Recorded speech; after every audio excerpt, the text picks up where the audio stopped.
Mob justice ও killing mission অন্তর্বর্তী সরকার সমর্থন করে না। এসব ঘটনায় জড়িতদের কঠোর শাস্তি নিশ্চিত করা হবে বলে জানিয়েছেন তথ্য ও সম্প্রচার উপদেষ্টা নাহিদ ইসলাম। শুক্রবার বিকেলে নোয়াখালীর বেগমগঞ্জ উপজেলা পরিষদ চত্বরে বন্যার্তদের ত্রাণ বিতরণের সময় তিনি এসব কথা বলেন। এ সময় অন্যদের মধ্যে উপস্থিত ছিলেন উপদেষ্টার একান্ত সচিব আলাউল কবির, মেজর নাফিস, জেলা প্রশাসক খন্দকার ইশতিয়াক আহমেদ, উপজেলা নির্বাহী কর্মকর্তা আরিফুর রহমান। উপদেষ্টা বলেন, এ ধরনের হত্যাকাণ্ড ঘটিয়ে এক পক্ষ সরকারকে বিব্রত অবস্থায় ফেলতে চায়।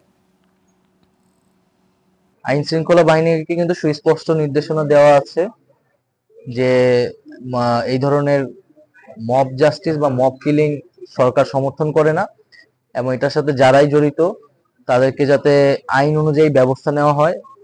এবং আপনারা জেনে থাকবেন যে ঢাকা বিশ্ববিদ্যালয়ে কিন্তু যে ঘটনাটি ঘটেছে সেটার জন্য 3 জনকে গ্রেফতার করা হয়েছে, এবং জাহাঙ্গীরনগরেও যে ঘটনাটি ঘটেছে সেখানেও কিন্তু বিশ্ববিদ্যালয় প্রশাসনের পক্ষ থেকে 8 জনকে বহিষ্কার করা হয়েছে।